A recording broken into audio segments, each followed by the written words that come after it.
when 9/11 happened. This sick motherfucker gonna say,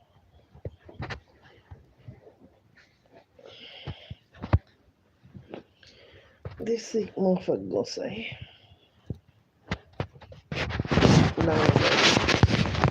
Mind you, they did the sacrifice ritual with Aaliyah too. The football game, they did a ritual. That's making more sense now. So when 9/11 happened and the Twin Towers were hit, Donald Trump said out of his own mouth, now I have the tallest tower in New York City. And he just made a threat against somebody's life that is really wanting him, expected him to be accountable. We can't expect shit from that motherfucker. I can tell you that right now. I really truly don't believe that our so-called elders, they're just like newborn babies. They've been groomed to learn to move a certain way and do certain things a certain way. Um, that if they were in some type of a fields, that they would have no knowledge, no sense of uh, awareness to be able to understand what exactly it is that they are going up against. And I can tell you for one, if I had not had a ex CEO, computer hacker, fucking genius, fucking park builder, fucking understand what I'm saying? Wolf of Wall Street as X, I wouldn't be able to understand certain things.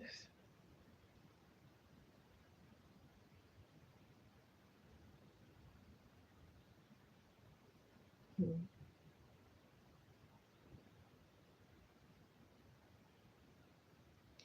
Okay, I just got distracted. I wouldn't be able to understand these things and how people like that think. But also, it's like, how do you think like that and also suppress your own people? If an indigenous person can do that, hello.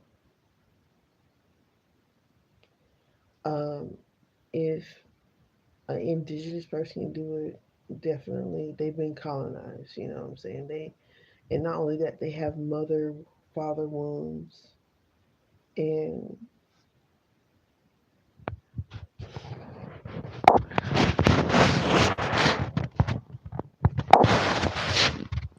they have mother father wounds that they obviously have not healed, right?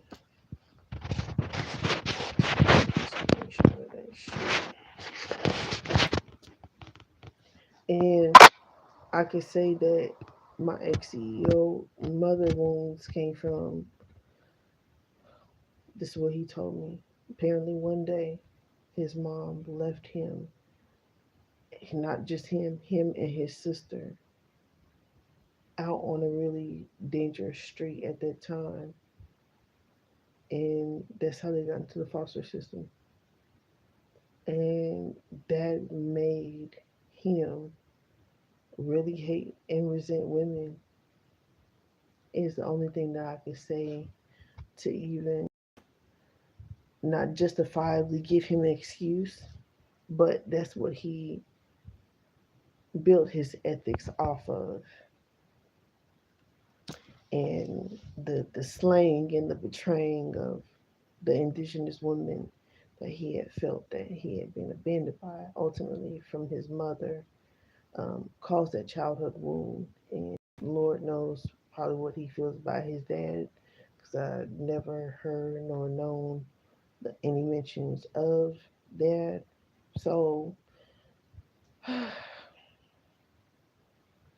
like I said, pimps and shit like that, and having to deal with adoption, you know, you have to be really careful. If somebody is not taking the time out to heal through their childhood trauma, that can really leave you open to a lot of deception and betrayal and a lot of hurting people along, hurting people along the way of your ignorance because you didn't take the time out to heal and this superficial lifestyle that, TV promotes. Hello, that TV promotes to, like, have one relationship after another relationship after another relationship and not take the time out to heal.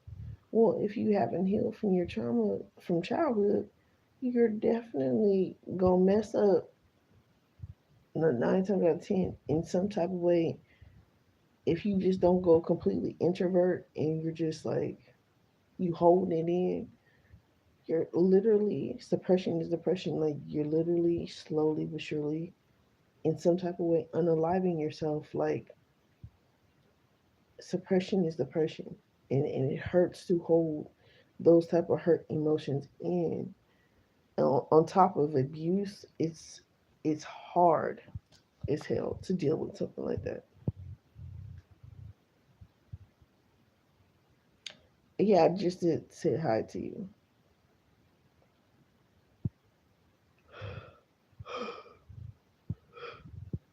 You didn't hear me say hi? Hello, 28:45. But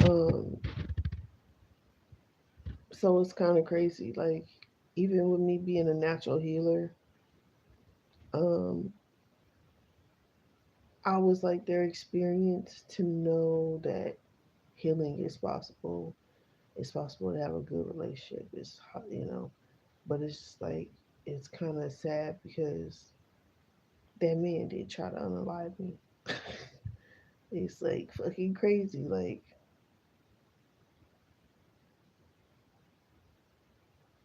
you can have a disregard to that extreme to want to unalive somebody and then blame it on alcohol and be like, oops, it was an accident. Especially, what I'm saying, if they hold a certain status and, if they go by societal norms that, oh, well, she was a mom on welfare and da da da da da. Some old lame ass excuse. Oh, she was troubled. She had mental health issues. Like the most basics of shit.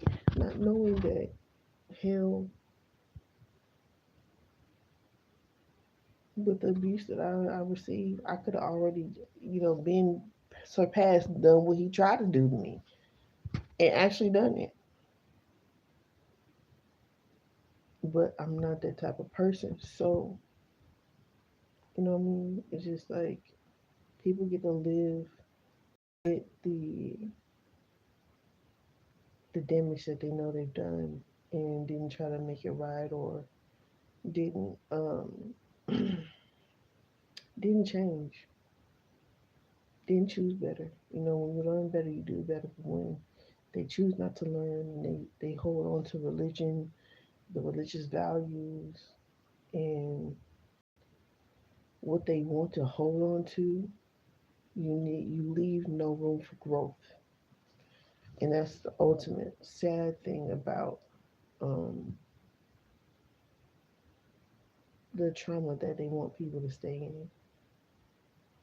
It's um, kind of that looming death and rebirth of what they want to call societal norms. Oh, you're a product of your environment. Well, truly, and quite frankly, and thank you for subscribing. I'm so sorry. Thank you for subscribing. I appreciate you. Hit that like button, please. Thank you. Um, and hype up the channel, y'all. The video. Uh, but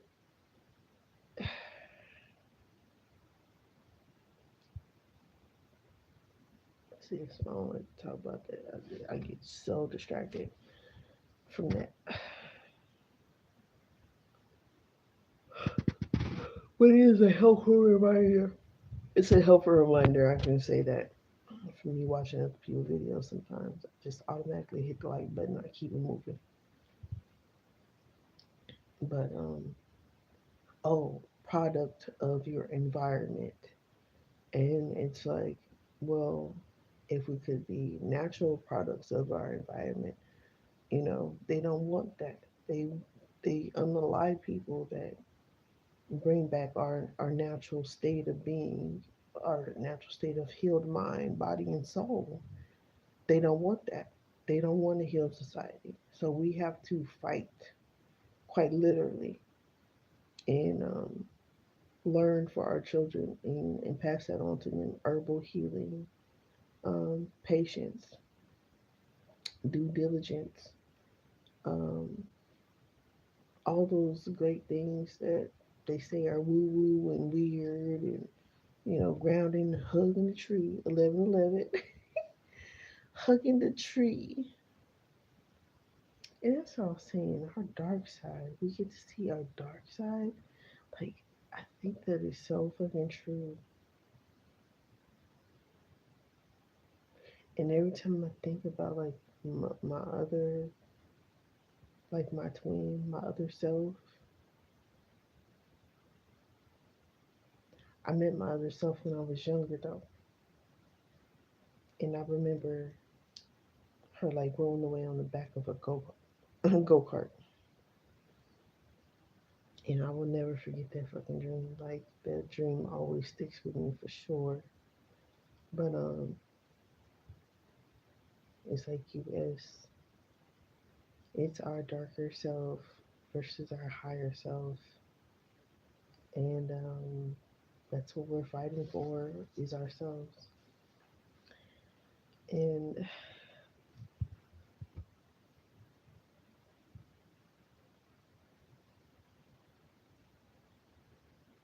bro, I'm so tired. Like I was, I was, I'm like, I don't feel called to take a break, but I think I need to take a break simply because I really haven't taken a break, y'all. I usually take like at least a month, sometimes a break. From I've not taken a break in months like that for real. It's been damn near a whole year now. It's been there, but shit has been going crazy as fuck though for about the whole more than a year. But you know what I'm saying? Oh, oh my god, all these truths coming out, yo.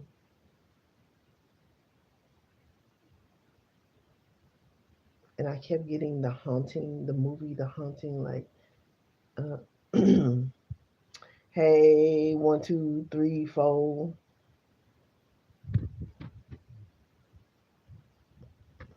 what's up? Um, I kept getting the Ukraine, that haunting, the movie haunting, when the little ghost babies that got unalived in their house, and they was like, he won't let us go. This nigga is giving, they won't let us go. This thing is also giving, um, what do they call that thing off of After Earth? Sir, something. I said, well, damn. Like, if you listen to the description, if you don't secrete fear, it doesn't know how to find you.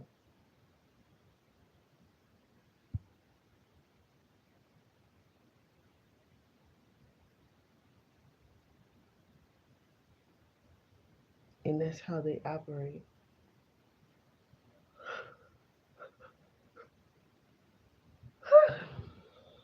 1441 on the clock, mirroring numbers.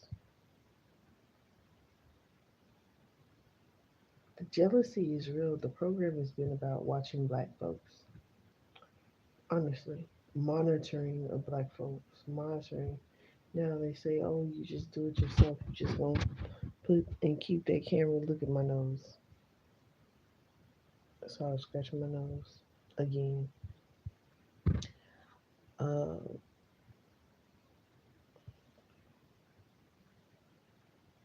Watching and monitoring.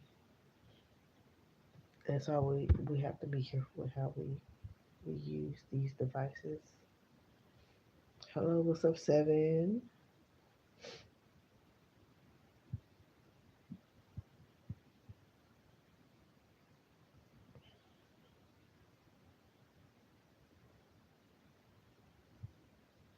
Right where my nose used to be pierced. That's where it peels at, right at the hole. Like I still have the hole on top, but I don't have the hole on the bottom on the inside. And I don't know what the like. It's so much going on though. I think I need an energetic break. I really am starting to think so. But then this happens, and I'm like, the downloads that I've been getting too is just like, what the fuck? Oh damn! I still didn't do the little ice thing. I'm about to do the ice thing too. I'm gonna make a short out of it, a short video.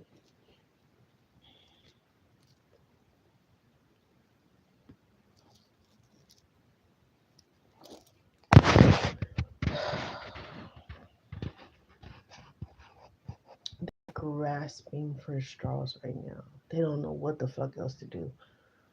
They don't want to heal. They don't want to focus on taking the toxins out, the food out.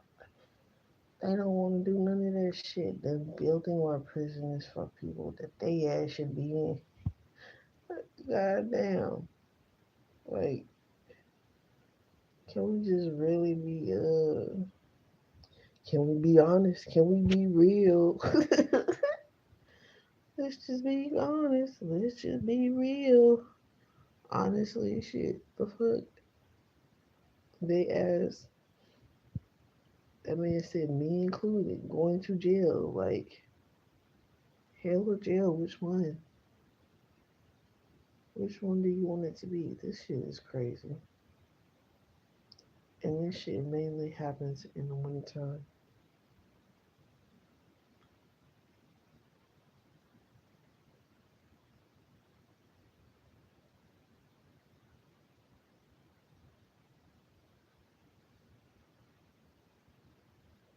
This is crazy.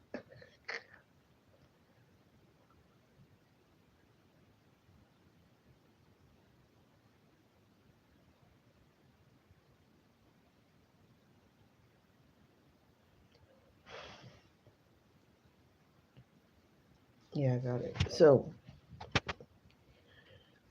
no, it just irritates me at this point. It's just like, damn, when the judge just gonna lock his ass up, send him to prison. Him and his cronies, him and his peons, just send them all to jail, the prison. No, not jail, prison. Then just go ahead and put them dupes up in prison.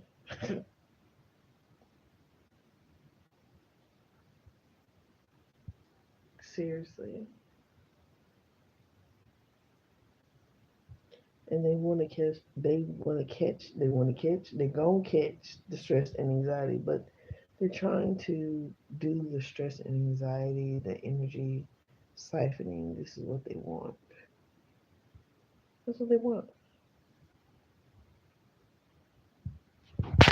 That is absolutely what they want.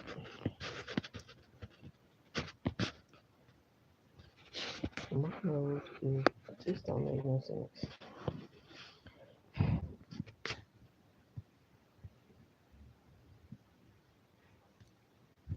And it's not like I ain't put lotion on either. I put lotion on. The coconut hibiscus illuminating body lotion. That shit is the shit. It smells so fucking good.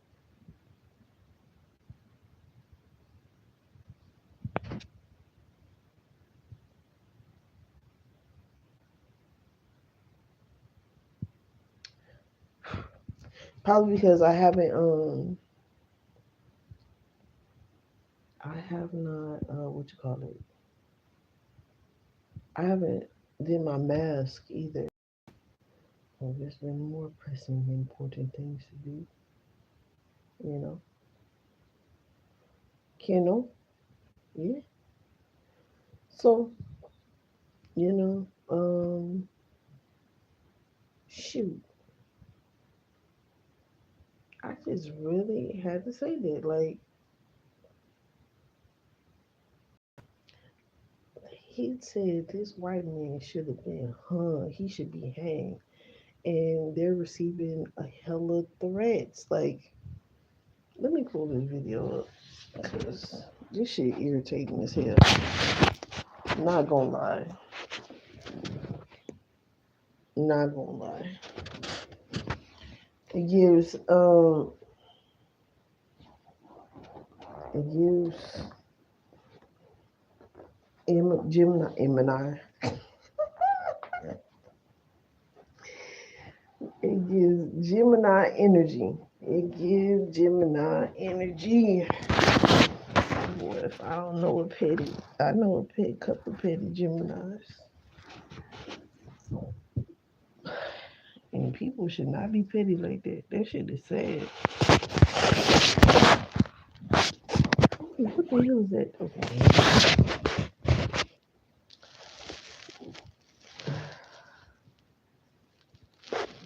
I'm gonna pull this video up. What?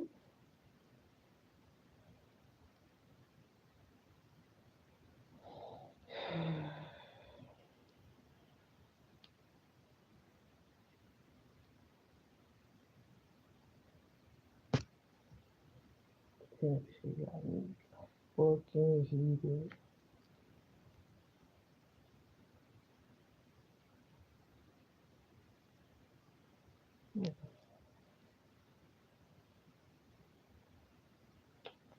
Let's see. Just watched it yesterday. I wasn't gonna go live, y'all. I promise to God, I was just gonna go to sleep.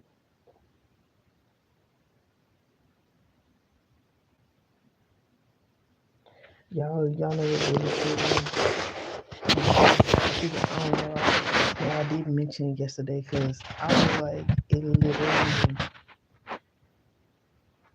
it drank me yesterday, and I was just like, what the fuck? This man, this officer that OD'd, he ended up getting fired. He literally stole the crack meth, whatever it was, from the guy he arrested, right? And this motherfucker, that shit pissed me off so bad. He killed his 11-year-old. I think the boy was 11.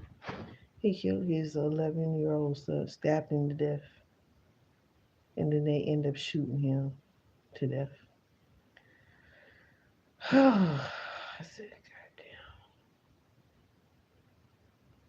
I think he was Asian, Korean. He was something like that.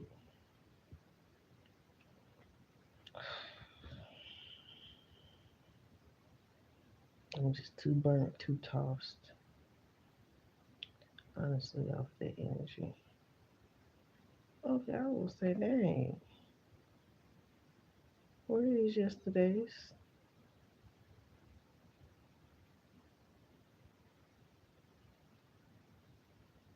Four officers charged for crazy behavior, insane behavior, caught on live. These fucking four police officers, sheriff officers, whatever, in Florida. Uh, this UPS man got kidnapped, and they literally just opened fire and killed a lot of people. They killed the suspects. They killed a man in the middle of traffic, y'all. Like some bad boy shit. Like these motherfuckers just guns are blazing. Like goddamn, children, people everywhere. Just like what the hell? Where is that video of that man?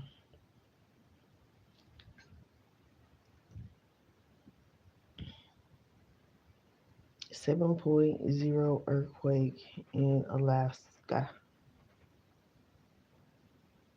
Volcano erupts. And if y'all want to see the one on Officer, it calls HERE''S. Here's the Deal. The Deal, DEAL. YouTuber channel. Check out his page. Okay, it's right above that one. Ooh.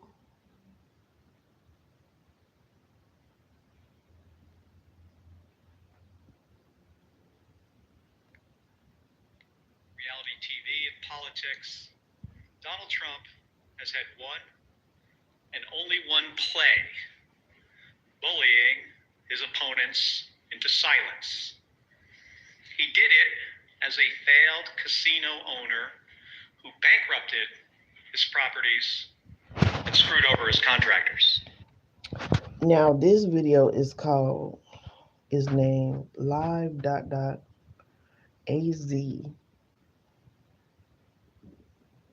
scene SEN period Mark Kelly remarks on press Trump comma sec SEC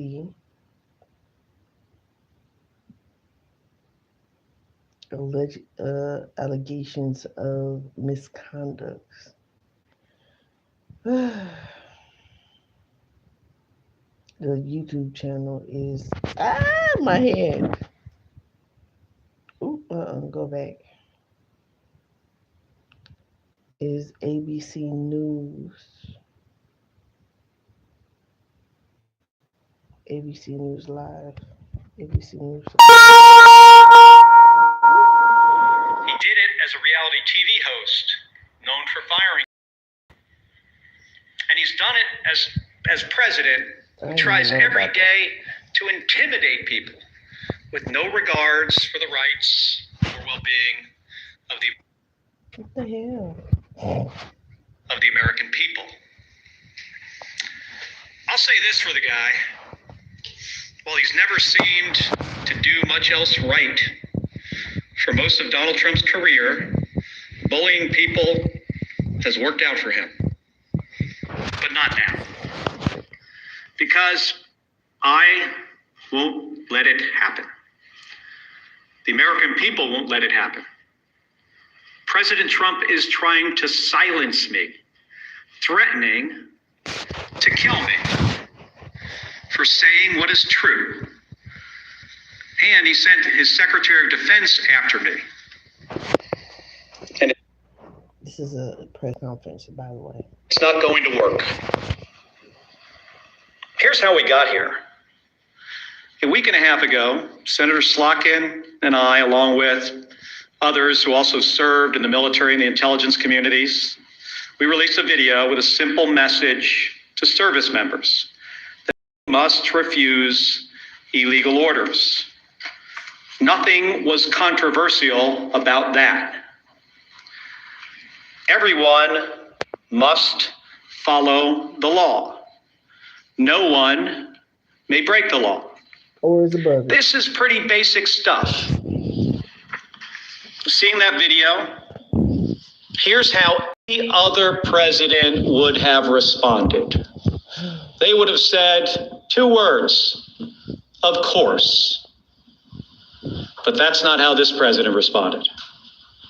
We've become so accustomed to Donald Trump's behavior that it is worth emphasizing.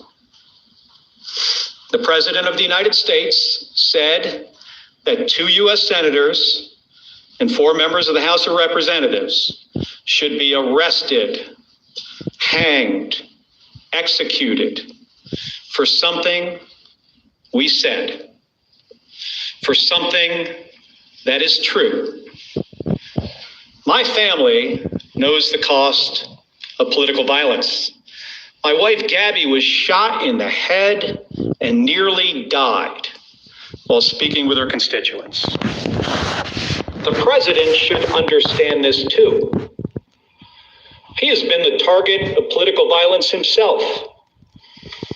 The Speaker of the Minnesota House of Representatives, Melissa Hortman, and her husband were murdered in their home this year. The governor of Pennsylvania, Josh Shapiro, had his house firebombed this year. Then Charlie Kirk was assassinated at Utah Valley University, a place I visited just a few weeks ago with Republican Senator John Curtis. Faced with a wave like this, every other president we have ever had in the history of this nation would have tried to heal the country. But we all know Donald Trump. He uses every single opportunity to divide us. And that's dangerous. The president's words carry tremendous weight. People listen to him. And he knows that. And that's exactly why he does what he does. He makes these threats to silence people. And if that doesn't work, he abuses his power to intimidate people. And with the consent of Republicans in the United States Senate, he has surrounded himself with people like the Secretary of Defense, Pete Hegseth, who will do whatever he says with no question, no matter what. Trump and Hegseth, they care more about publicity than they do about the rule of law. That's how I ended up finding out via a tweet that the Secretary of Defense was ordering an investigation into me. The same Secretary of Defense who has, from the moment he was nominated, has been historically unqualified for this position. The same Secretary of Defense who is reported to have ordered a second strike to kill shipwreck survivors in the Caribbean. If there is anyone who needs to answer questions in public and under oath, it is Hegseth. It's a dangerous moment for the United States of America when the president and his loyalists use every lever of power to silence United States senators for speaking up. But we all know that this isn't about me, and it's not about the others in that video. They're trying to send a message to retired service members, to government employees, to members of the military, to elected officials, and to all Americans who are thinking about speaking up. You better keep your mouth shut or else. This has been a singular focus of President Trump's second term. Not addressing costs, not creating jobs, intimidating people, and going after the people he views as his political opponents. He's done it to companies. You better write a check to build my ballroom, or I might not approve your merger. He's done it with universities. You better fire your president, or I'll pull your research funding. He's even done it to late night hosts. You better not make jokes that I do not like, or I'll get you taken off the air, and I'm going to take your company's broadcast license. And he does it every week with Republicans in the House and the Senate. You better toe the party line, or I'll make sure you never get reelected. Folks, this comes at a cost. And not only to American companies, colleges, and comedians. It damages every American's freedom of speech. Hell, he did it to the American shit. People on welfare. Food stamps, housing. He's trying to take away all this shit. He's trying to bully everybody. It's going to affect everybody. The fucking market is going to crash. They're going to fucking They want to try to put in and implement their funding then to drop the market and to be the richest person in the world is this motherfucker's goal, like goal, in the worst tyrant way ever. And the balance of powers that form the foundation of our democracy. Because when Republicans in Congress are too afraid to disagree with this president, it means that his bad ideas go unchallenged. And then I just seen the video saying that he's trying to deport Kamala Harris. He's trying to denounce her citizenship. I said, damn. He said he was going to do that with Musk, but I'm pretty sure Musk is still here. He is slapped. Doing the worst baby daddy ever. Reckless tariffs on countries across the globe, skyrocketing the cost of everything from groceries to school supplies. Republicans historically, well... That's what kind of baby daddies are. That's what kind of baby daddies they raised, though. They raised some type of baby daddies. And baby mamas, whatever. Whomever it may apply to. At least a year ago, they hated tariffs. But when it comes to voting to undo them, they are too afraid of Donald Trump. So Americans pay more for just about everything because of spineless politicians. It's the same with healthcare costs. There are Republicans in the House and the Senate who really want to do something to prevent healthcare premiums from spiking for millions of Americans. The solutions are simple, but President Trump says he doesn't want to. So nothing happens. Nothing except a government shutdown. It goes on and on. The president has gone too far. Everybody needs to wake up.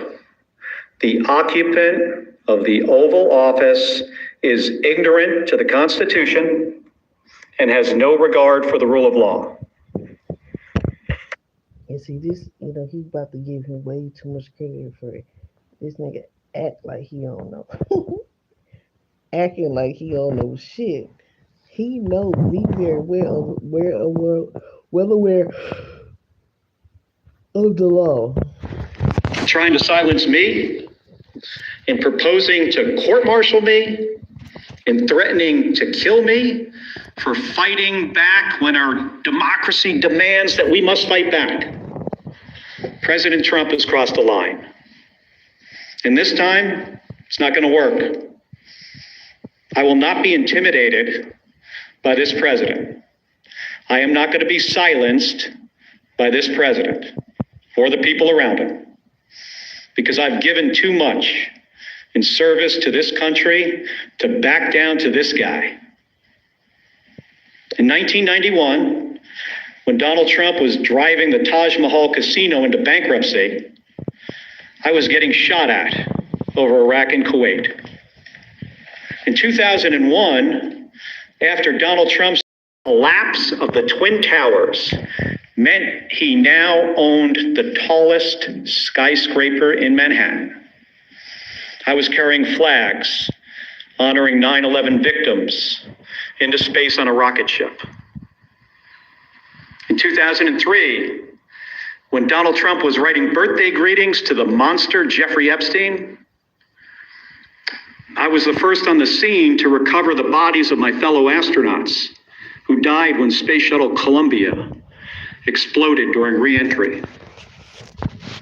In 2011, when Trump was hosting a reality show and peddling conspiracy theories against President Barack Obama, I was sitting next to my wife's hospital bed as she recovered from a gunshot wound to the head. Hold the fuck up. This nigga's a crybaby ass nigga. I can't stand this motherfucker. He reminded me of somebody. He reminded me of some of my name. Whoa, yo. Cry baby air. Cry baby. He reminded me of somebody cry baby ass, yo. This nigga a hollow victim, cry victim. I could talk about you, but you can't talk about me. The fuck? And conspiracy. What you put out, you gonna get back. Oh, nigga, I would not want to do that. I would not want to. Now, this nigga is doing it on the grand scale. On the grand scale, knowing he's openly threatening everybody on this earth, in this earth, and around this earth. He's a threat. He's trying to be a threat to the universe, but he ain't that big though. He's trying to think. He's trying to make it seem like he is though. That's bullshit. Oh shit. Oh, glad I didn't hit the button I thought I hit. Go back.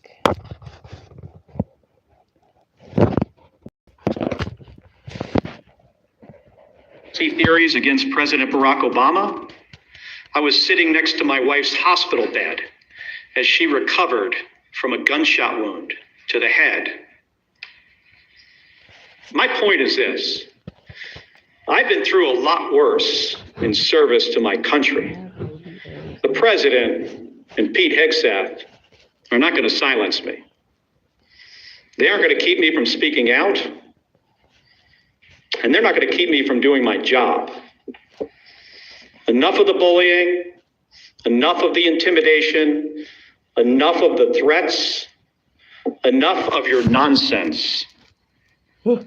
Doesn't help anyone in our country afford their groceries or pay their medical bills. And it erodes the rights of every American. My job is to fight for them, to stand up for the Constitution. And nothing is going to stop me from doing my job. Thank you, and I'll take some questions. 1 second. Give me that. Just starting with you, just say who you are, what station. State you represent. White House said today that Admiral Branson gave the order for that second strike on the Venezuela road. They also said there's a lawful strike. Yesterday, you said the second strike could be a war crime. Do you think that Bradley committed a war crime? Let me just start, Manu, by saying that there needs to be an investigation. We need to pull some of these members of DOD and the military into. But ain't they having a whole recap of what they trying to prosecute him with? They just threw it out and they said, let's do like a redo of the whole case, meaning they're going to submit all the evidence. They're going to review all the evidence all at one time because it's taking so long on what they're trying to do against Trump. But ultimately, it's going to land his ass where he need to go. The armed services committees in the House and the Senate. That's what the White House is saying. I hope what has been reported is not accurate. I revere members of the United States Navy, especially Special Operators, Navy SEALs. These are the most highly trained, individuals in our military. I have deep respect for them. So I hope what we are hearing is not accurate. I will say though, as somebody who has sunk 2 ships myself, that folks in the military need to understand, the law of the sea, the Geneva Conventions, what the law says. And I'm concerned that if there were, in fact, as reported, survivors clinging to a damaged vessel, that could be, over a line. I hope it's not. I truly do. Did Admiral Bradley resist that order? Again, I am, not sure of all the facts yet. I don't want to prejudge before we have all the information. I think it's important for there to be an investigation. The Inspectors General of DOD needs to investigate this. Unfortunately, an unqualified Secretary of Defense fired a bunch of them and got rid of a bunch of lawyers. I mean, Pete Hegseth, do I have a lot of confidence in DOD? Well, hopefully we have, Inspectors General there that will be doing an impartial investigation. I think we should wait for the results of those investigations. Regarding this press conference, the investigation into your actions, have you spoken with DOD or DOJ or anyone? Have there been any conversations, any interviews yet? Like I said in my remarks, I was notified of a potential court-martial through a tweet by the Secretary of Defense. I mean, think about that for a second. How ludicrous is that? That's the only notification that we have received to date. And I think that says a lot about who Pete Hegseth is and what he cares about. He doesn't care about the law. He doesn't care about process. He doesn't care about accountability. He cares about views on his Twitter account. And that's a big problem. I want to ask you guys this question. Have you ever in the history of our country seen a less qualified or less professional Secretary of Defense? I cannot think of one. Yeah, Senator Kelly, the Daily Research News. Are you concerned about threats on your life? Have you stepped up your personal security and personal security of your wife? Hey, I'm no stranger. Gabby and I are no stranger to political violence. We get a lot of threats already. She continues to get threats. She gets threats on her life. More so today because what Donald Trump said about me 10 days ago, that I should be hanged, that I should be executed.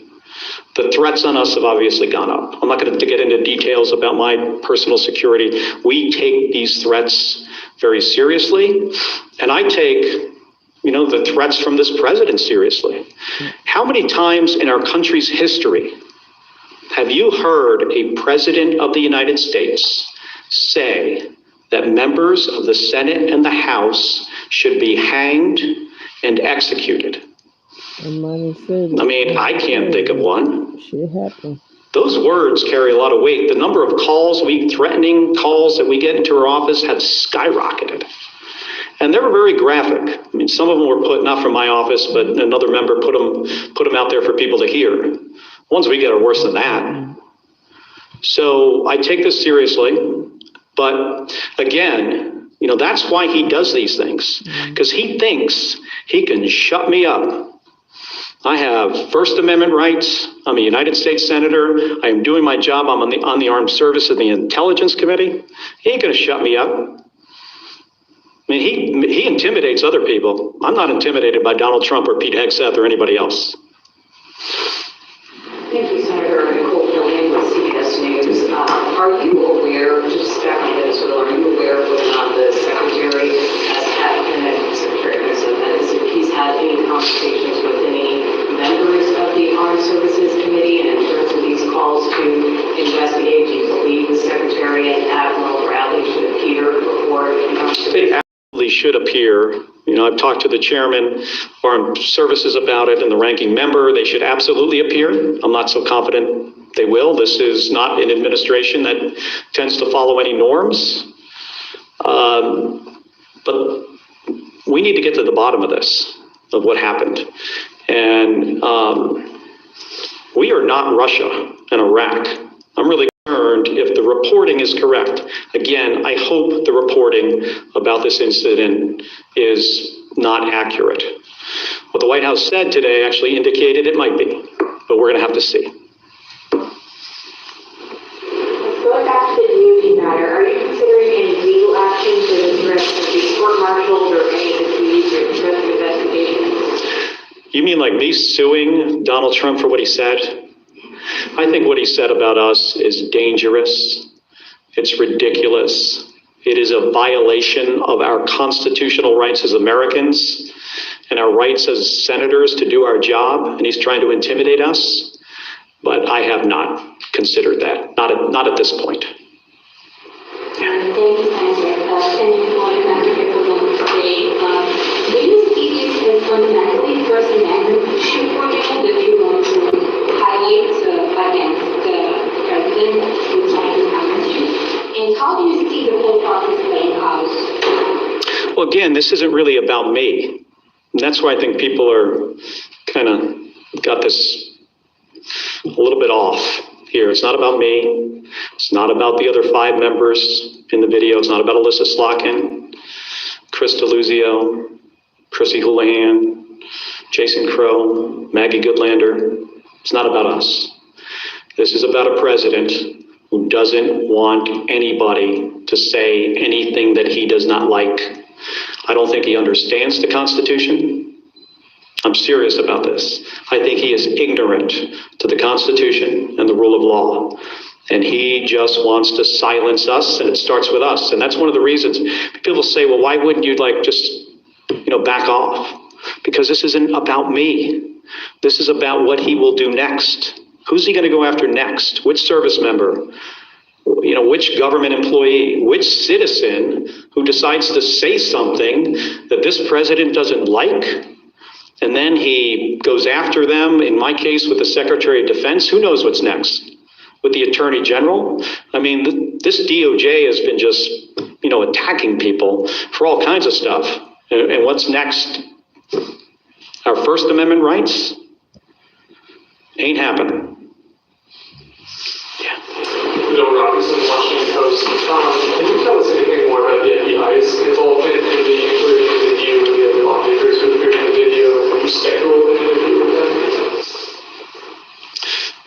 We haven't heard all that much. We got notified. I think the better question is, what is their motivation? Like, did this come from the FBI? Do you guys think the FBI, they went into their meeting that morning and said, of all the stuff that's going on in the country right now, we got to get right on top of this.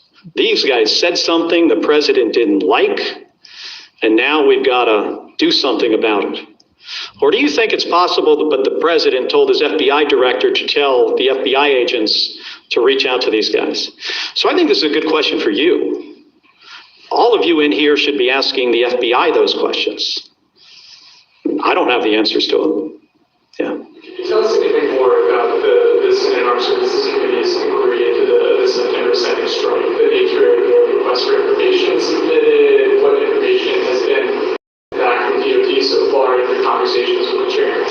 Well, we had a brief on the first 3 strikes, and I have said this, before 10 days ago, that they're tying themselves in knots trying to explain why this entire operation is legal. And I imagine eventually, I hope you have an opportunity to see the legal argument that they made to do this. It's important for the American people to see it. We have to get folks before the committee. And, that process might take a little while. But I ultimately think we're going to get to the bottom of this. And again, if what seems to happen actually happened, I'm really worried about our service members. I was talking about this from the beginning of this operation, that the thing that I am most concerned about is the very difficult situations that this Secretary of Defense is going to put service members into. And it's because this guy is so unqualified for the job. I mean, think about this. He runs around on a stage talking about lethality and warrior ethos and killing people. We have the most competent, capable military this planet has ever seen by far. That's not the message that needs to come from the Secretary of Defense. The message should be about what's our mission and accountability and the rule of law and training. And let me make sure you're equipped to do really hard jobs. Let me give you all the tools you need to do something that often is an impossible mission. And instead, he runs around on a stage like he's a 12-year-old playing Army. And it is ridiculous. It is embarrassing. And I can't imagine what our allies think of looking at that guy in this job, one of the most important jobs in our country. In my view, after the President of the United States, it is the next most important job. He is in the National Command Authority for Nuclear Weapons. And last night, he's putting out on the internet turtles with rocket-propelled grenades. Have you seen this? This is the Secretary of Defense. This is not a serious person. He should have been fired after Signalgate. And then every single day after that. I was before ABC News, just to put a finer point on it, because you were quite vocal about the sort of flimsy legality that was being offered during briefings. Were these sort of strikes that are now in the news what you were making reference to when you posted that video telling members of the military that they needed to feel okay just obeying orders that they felt were illegal?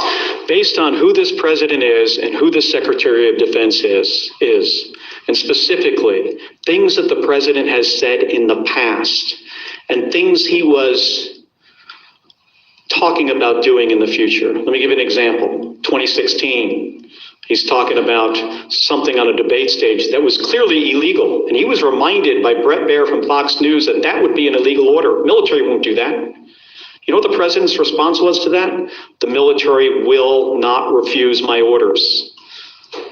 Implying that even if they are illegal, they will not refuse them.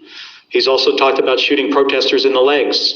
Then he's talking about deploying more troops to American cities and using those cities as training grounds. Do you know what that means? That means using the American people for the military to train on. So we were looking forward to try to head something off at the pass that could have been really, really bad. So it wasn't this specific thing. Yeah. Jennifer Schaff with State Newsroom. The NDAA conference report is set to come out later this week, over the weekend, or early next week. In addition to that, you all have not yet conferenced out the defense appropriations bill for the current fiscal year. Do you see either of those as options for you and other lawmakers concerned about the Defense Department, the actions in Venezuela, and other situations to address those legislatively in either the NDAA or defense approach? Well, I think it could be if we could get bipartisan support to do something like that. Sure. That's sometimes challenging. Because, remember, my Republican colleagues, not all of them, but most of them, are fearful of this president. They do not want to cross him. They see what just happened to me. I said something that he did not like, and he said, I will be hanged, executed, prosecuted. He doesn't even have the order right. Yeah. Michael Canal with MS Now. You mentioned earlier that the video was meant to tell service members something that's already law that they're not required to obey, to act on legal orders. Since it already is the law, and presumably service members are aware of the law, why did the six of you guys feel it was necessary to make the video in the first place? Well, I think it's good for people to get a reminder. And we wanted to show that we had their back and we understood the situation they were in. Pretty simple. And we said something that is in the Uniform Code of Military Justice. According to the law of armed combat, we stated something pretty simple. Every service member doesn't hear these reminders as frequently as other service members. So we felt it was important to say under the circumstances. Right here. Thanks. Yeah. Thank you, Senator. Joe Campbell of the Associated Press. When you participated in the video, did you expect that the president would respond? Was that part of your expectations? We did a video before that he did not respond to. I was really surprised that he responded at all. And I thought if he was going to respond, so what I just said when I gave my remarks. I thought he would have said, of course, members of the military shouldn't follow illegal orders. So when he said, I was sitting in the skiff next to Alyssa Slotkin, by the way, when somebody comes in with a little piece of paper and it says, I could see what it said on it as it was handed to her, President just called for your execution. She leaves the room. 5 minutes later, she comes back. She says to me, he's called for your execution too. That was not the response we expected. Two questions. As you say, you're still gathering the facts, still not clear exactly what happened here. But if the Secretary of Defense did issue an order to kill people after on the second strike like this, is that an impeachable offense? Taking apart the numbers in the House, but in theory, is that a potentially impeachable offense to you? And then second, healthcare. Short time here to figure out what's going to happen in healthcare. Just what's your involvement right now in talks with the President? Well, on the first question, I think that's a question for attorneys. I am not an attorney. I don't pretend to be one. But only senators and House members. That is true. Of course, I do not know the specifics, on that part, of the law about impeachment. And again, let me remind folks that we're in the early days of this. And I think it's important to get all the facts for we to understand exactly what happened. Again, I hope what is being reported is not the case. But there needs to be an investigation, and we are a country of laws. Despite the apparent situation we're in with a president of the United States who, in my opinion, does not respect the law. We're a country of laws. We got to hold people accountable. On the healthcare, situation, we've got some time. I'd like to see a bipartisan solution because millions of my constituents, the people I represent in Arizona, and millions of more people across the country are not going to be able to afford their health care. And they're one accident or illness away from bankruptcy. People lose their health care, they die. We can fix this. We have time to fix this. We know what to do. But again, it doesn't seem the president of the United States wants to do anything on this.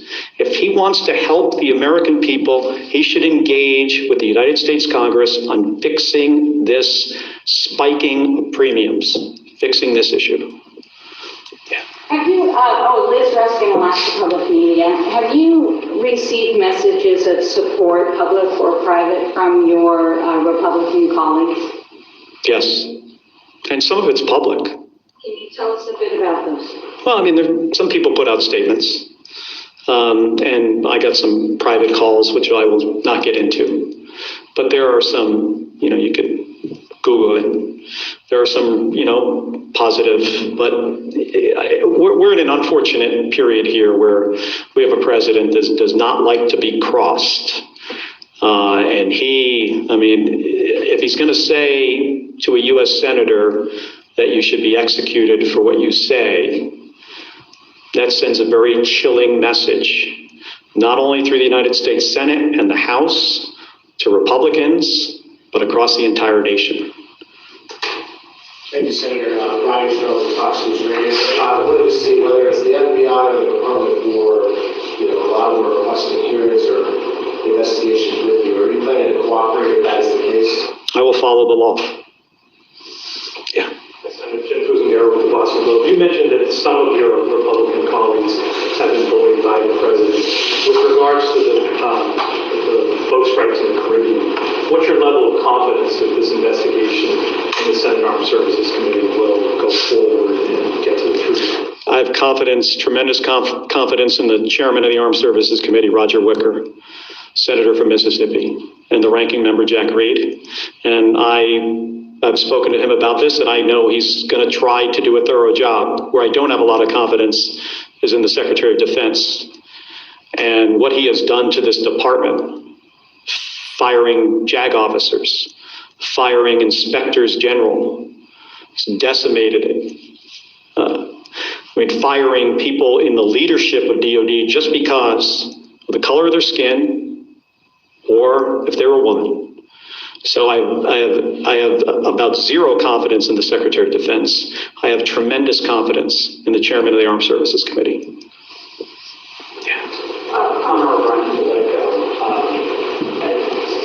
Senator Schatz tweeted this afternoon, said Pete Hegseth needs to testify in the month of December before we pass a defense authorization. And I'm just curious, as a member of Armed Services, do you agree with that approach? Should Democrats be open to potentially, holding up the DA to leverage testimony, information, whatever in this process? I spent 25 years in the United States Navy. I understand the importance of the defense bill and the programs that we authorize and the changes we make to policy through that piece of legislation.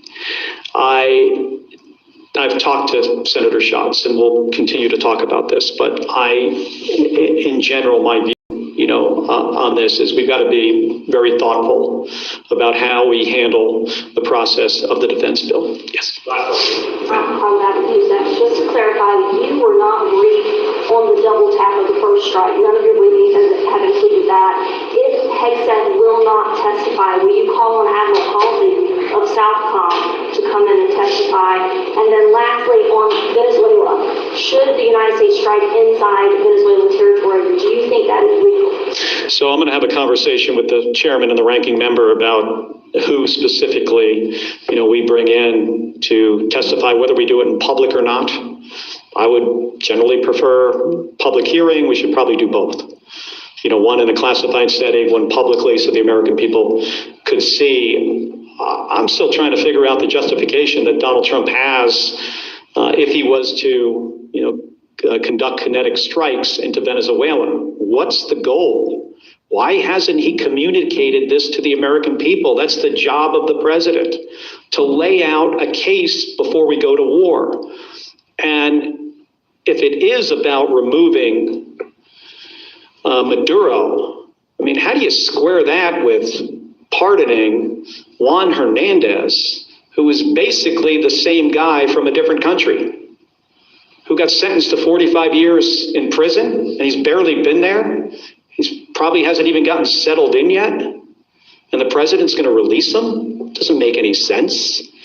And I'll tell you what, regime change as a policy of the United States generally in our history has not worked out well. Think of South Vietnam, think of the Bay of Pigs, Iraq and Afghanistan. It results in the deaths of U.S. service members without the intended outcome. And in this case, I don't even think we know the intended outcome. President needs to make a case to the American people when he is about to put thousands of American men and women in harm's way. This is not the way to manage the U.S. military. Hey, I want to thank all of you for spending the time here today. I'm sorry the room is so warm in here, but we'll cool it down next time. Thank you. Appreciate it.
At Ferris Baguette, unwrap joy this season with handcrafted cakes perfect for any celebration. From strawberry soft cream to blueberry chiffon and traditional favorites to make your holidays even sweeter. Stop in today or order online at parisbaguette.com.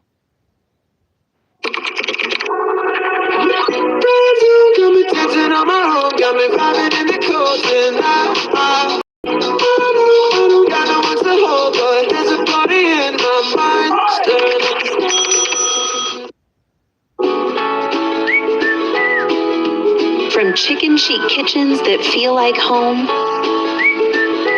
to porcelain clowns that toe the line between kitsch and collectible.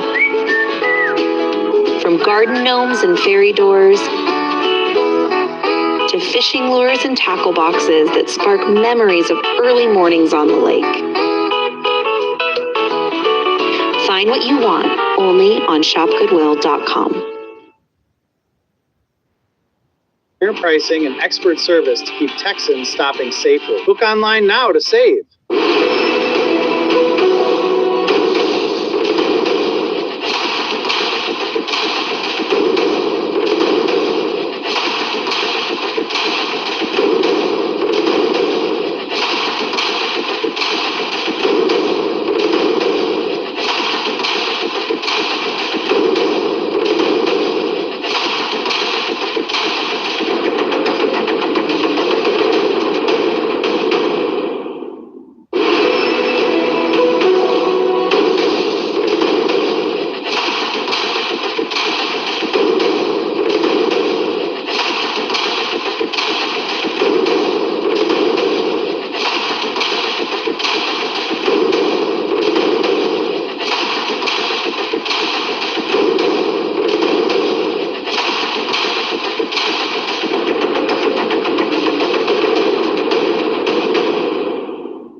Investigators continue their urgent search for any leads linked to Holly's disappearance. They get their first big break in the case at her apartment complex.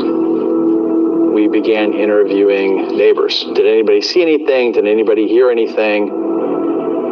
We interviewed one young lady, and she said that the night that apartment was burned, she was outside walking her dog.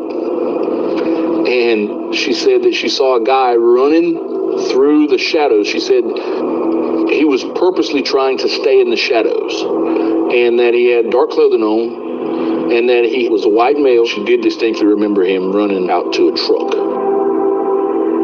It gave us something to go on. Investigators talked to anyone involved in Holly's life to find out more details about that truck and who it may have belonged to, including at Camp Lejeune, where she often spent time with her husband.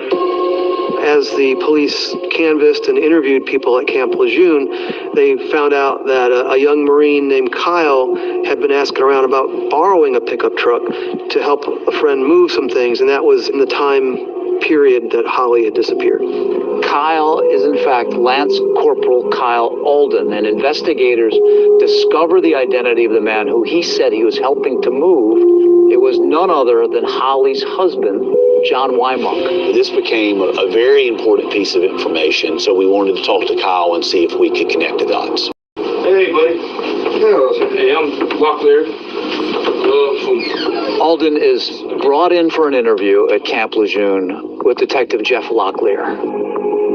This apartment, we got a fire at an apartment. This is right. Do you know who owns that apartment? Without me even getting the specifics, go ahead and tell me who owns the apartment in Fayetteville. Who used to live there? John Wyman. John Wyman. And you know John. It's okay. So you have all this evidence. You go to interview Alden, so you treat him like your buddy, to be somebody who you want to be nice to. Never had to raise my voice to him. We weren't cussing and yelling at him. Weren't accusing him of anything. Just going through and stuff, and kind of set the stage for him to begin to let his guard down some. And you gotta get to Fayetteville. And you went and picked up the stuff. We get to Fayetteville, walked to the back of the apartment building, grabbed the grill, left it over the railing, and put it in the truck. So you guys didn't go inside his old apartment? No, sir. Kyle Alden tells Locklear that he and Wymonk went to Holly's apartment but could not get inside. He then says that they left. He went back home to go sleep with his wife. But it turns out that Locklear had already spoken to Alden's wife. She says, I don't know what the heck's going on, okay? But not only that, but he's telling me to cover him. Okay? about large elements of the story. This is true. At this point in the interview, Locklear decides to dramatically up the ante with Alden. For God's sake, son, I need to find this woman. I gotta do something for these kids. Help me. Help me. Help me. Help you. That life raft's out there. I need for you to grab it. I need for you to hold on to it. If you don't get it right now, okay, tomorrow is gonna be too late. Yes, sir. I'm telling you, for God's sake, son, tell me. Tell me. Tell me. Now's the time. Yesterday was history. Yes, sir. Tomorrow's a mystery. Today is what we're dealing with. Today is the day of salvation. You better get on board right now. Yes, sir. He seems to be holding back. We think he knows more than he's telling us. Did John hurt Holly? I have no idea. Do you think John hurt Holly? Kinda, but I hope not. I do too. I would love for Holly to call me right now. That ain't gonna happen. But as Detective Locklear is turning the screws on Kyle Alden, the interview is suddenly interrupted. And somebody came and knocked on the interview door. You go outside and talk to the boss a minute. If somebody's stopping the interview, the building better be on fire. But somebody did. A 911 call has come in. Better be on fire. But somebody did. A 911 call has come in from a forestry service in nearby Onslow County. You did what? Yes, you heard me right. That could lead to happiness or heartache. What he specifically said is, are y'all looking for a blonde girl?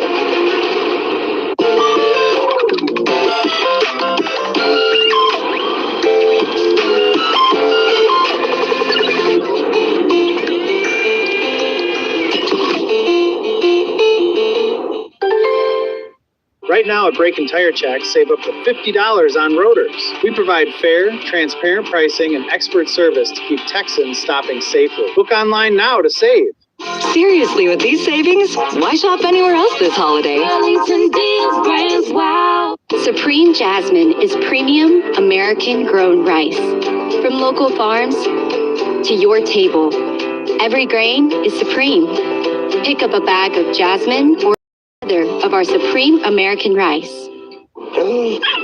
Follow your dreams with up to 597 miles per tank. The new Subaru Crosstrek Hybrid. Dog tested, dog approved. The Subaru Crosstrek Hybrid and Forester Hybrid, part of our growing family of Subaru hybrid vehicles. Come on!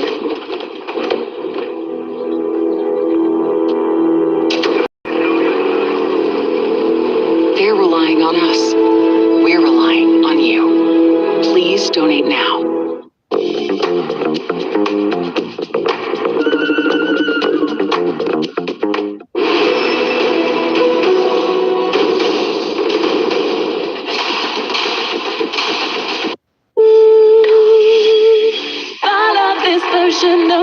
America's #1 most watched daytime talk show is ABC's The View. You all heard it here first. I love it. I'm there for it. Hot topics, political views. That's what we're about. Voices that matter.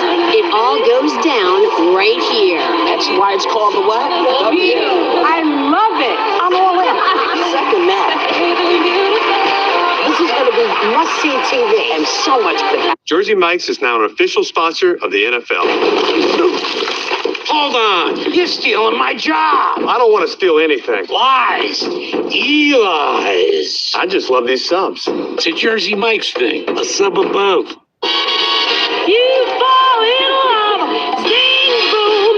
Sky up above. Grand Canyon University offered nearly $161 million in institutional scholarships to online students in 2024, in addition to federal grants and aid. See what scholarships you may qualify for. Find your purpose. Visit gcu.edu/myoffer. I love how you love me. I love how your heart beats. Get 20% off fashion, jewelry, and gifts this holiday. An intro, no annual fee for the first year, no hard check, and yes, I do report to all 3 bureaus. Sail across the oceans in one of the world's most elegant resorts at sea, where the pace softens, time flows freely, and everything is thoughtfully considered. Your floating retreat, a journey of discovery, one horizon at a time. Discover your ocean state of mind. Sail unique with Explorer Journeys.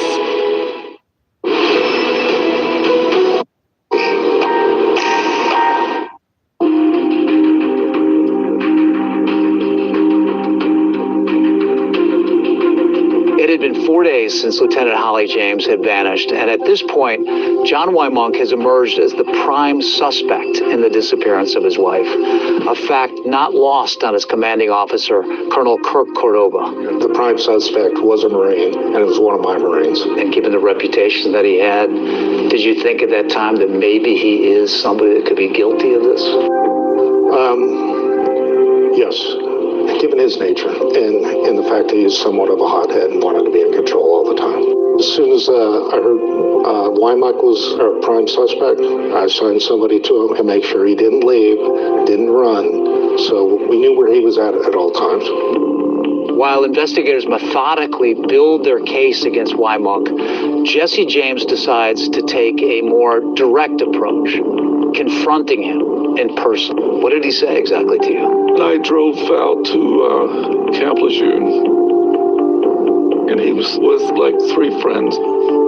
I saw some arrogance, saw that he was drinking. I just leaned in very, very close, and I said, John, if you somehow committed a perfect murder and left no evidence behind, and no one but you knows it, there's a sliver of chance that you could get away with it. But I said, if one person knows, you're gonna die for the crime. What'd you read in his face? Fear. Fear that all the arrogance was gone. If I'd had a gun that day, I would have killed him.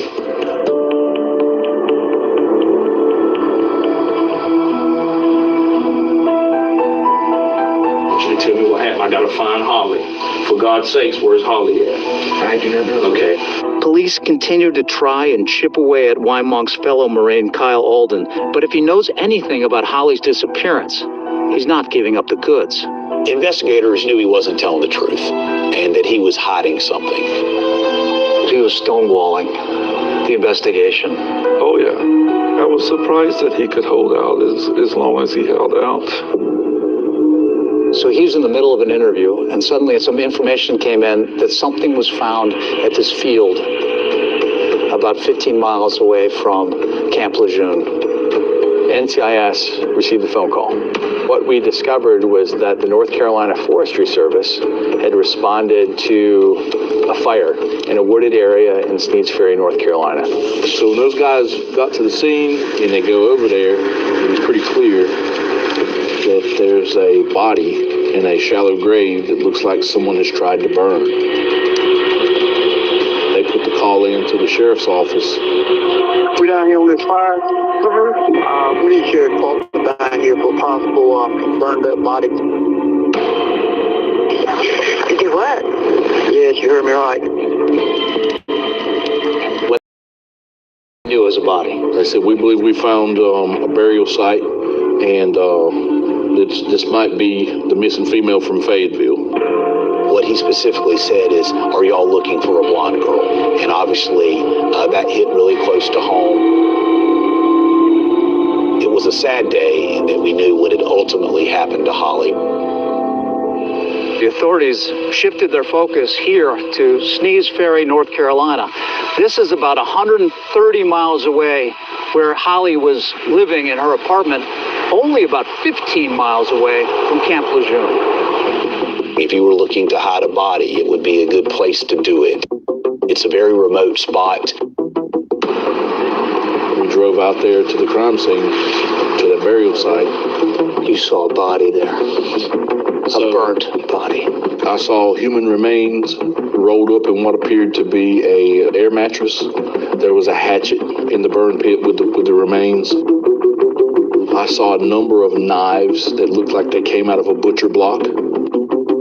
Were those the ones that were also identified that we saw in the pictures inside her apartment that day when it was found out that she was missing? Right, so those knives that were found with the body matched the style, make, and type that were missing from Holly's apartment. best way I could explain it to you is it was an oval-shaped 6-inch hole in the ground, long enough, to place her body. So she was not buried. She was just laid there for the fire. And then how did they ignite it? How did Gasoline. Just poured it all around the area. Jesse James is at his son's house at Camp Lejeune when a detective from Fayetteville Police calls him with the news. Of course, I said, let's go. I'm going out there, to see the remains. And he said, I don't think you should do that. I don't think you should come out there with us. I don't care really what you think at this point. I'm going out where my child's remains were found. And he says, let me just try to make it a little clearer. There isn't much to see. He said the body had been burning for days. I know that when it came to finding her, there was a lot of love. That is something that I really appreciate, that people who didn't necessarily know her still felt the need to find her and loved her as deeply as they did. An autopsy would confirm that the dismembered remains found in the pit were Holly's. The cause of death was a single gunshot wound to the head. During the initial crime scene process, one of the things that kind of stood out to me was a small hole in the closet door of the master bedroom. I don't know why, I couldn't explain it. Sure enough, as soon as we cut that door into a piece of bullet fragment fell out.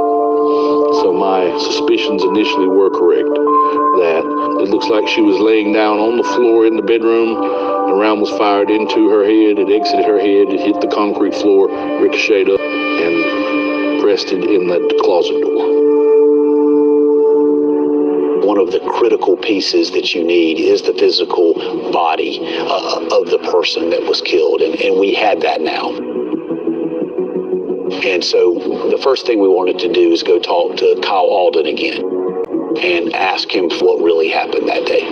But would this tough Marine finally crack? It's come to Jesus time, all right? But you can't get forgiveness unless you ask for forgiveness. You better get it out right now.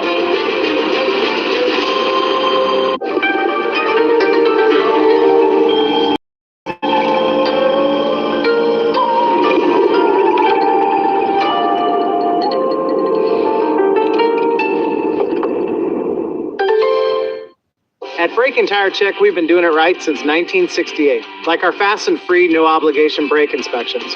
We give you all the info so you can decide what to fix and when. Only pay for what you need. Online now.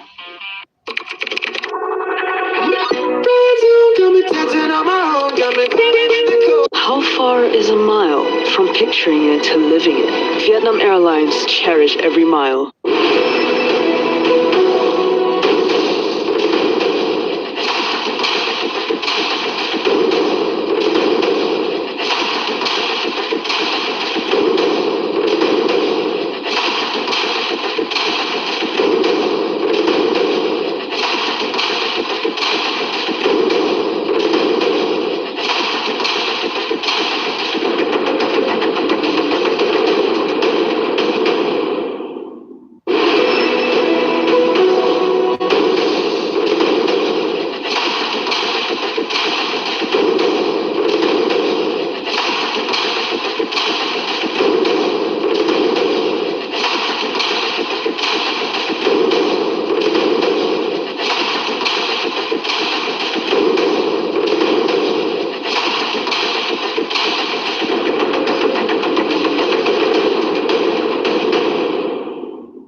Investigators have finally discovered the remains of Holly Lynn James at a site deep in a pine forest. But Kyle Alden denies knowing anything about what became of her. Have you guys found her body yet? I'm gonna be honest with you, I mean, we will find her. All right? I promise you that. As the questioning continues, Detective Locklear decides to see if some psychological persuasion can get Alden to open up. And then I guess that's the whole crew. Photos tend to help get people in their feelings, and that's the reason I introduced some photos in the interview. So now you're showing him the pictures of these two adorable kids. He tried to not look at the photos. Every time I would catch him kind of leading off, not looking at the photos, I said, no, look at her and her kids. And that pressure really worked with him. Finally, Alden starts revealing details about the day of his disappearance. He tells detectives that John Wymonk called to ask if he could borrow a truck. I told him I can make a couple phone calls and see if I can get a truck. He's like, okay, I'll meet you in Clinton. What is this? Kyle Alden and John Wymonk stopped at a Shell gas station in Clinton, North Carolina, which is about halfway between here and Camp Lejeune. And then we go into the gas station. He's like, you want something to drink? It's like, okay. And then we go back outside. We talk a little bit. He's like, what's the worst thing you've ever done? And he said, the worst thing I've ever done is killed somebody. What do you think he means by this? I do not know. I did not want to know. What else does he say? He's like, you can't say anything about this, but I need your help doing something. Okay, and do you ask him what he means? No. Are you worried at this point? I'm kind of worried. I'm kind of hesitant. What could he have done? Why does he not want me to tell anybody? The dam's beginning to break. The information's beginning to come forward. Alden says they leave the Shell station, and about an hour later, the pair reaches their destination, Holly's apartment in Fayetteville. Here, Alden changes his story, now saying that the two did, in fact, go into the apartment. He bolted out of the truck, and then we walk down the sidewalk, back over to his apartment. Then I come into the master bedroom, and the carpet's torn out. I just don't think that he was prepared when he arrived at her apartment for what he saw. So you guys carry that stuff out to the truck? Yes. What do you do next? We go back in for the blue bag thing, and then we just pick it up and carry it. How much did that weigh? Probably about 150 pounds. What do you think was in the bag? Thought across my mind, it's like the worst thing he's ever done. He killed somebody. We're in his house. There was Damn.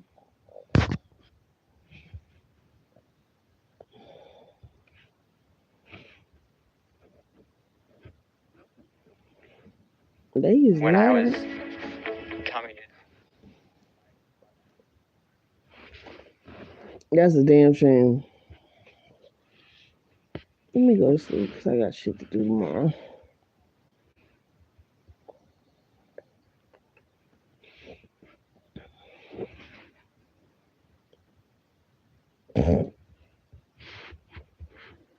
That make no sense.